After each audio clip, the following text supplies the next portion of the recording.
আসসালামু আলাইকুম রহমতুল্লাহ। কেমন আছেন সবাই? তো আপনারা শুনে থাকেন মালয়েশিয়ার পাম বাগান কতটা ভয়ঙ্কর হতে পারে। তো আজকে আমি নিজের চোখে দেখলাম। তো দেখেন, খুব নির্জন একটি এলাকা, নিরিবিলি। এর ভেতরে হয়তো দুইটা ল্যাম্পও আছে, ল্যাম্প বলতে যেটা লাইট বোঝায়।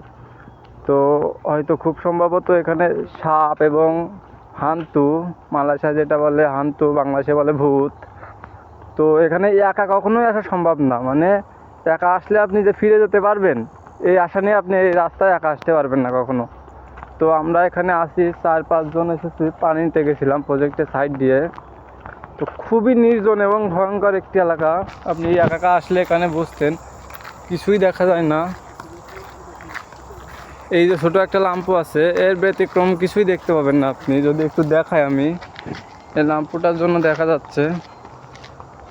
তো চারিদিকে আওয়াজ, পশু পাখি, না জানি কি আছে এর ভেতরে। এর ভেতরে যাওয়া তো দুঃসাহস করা পাপ হবে।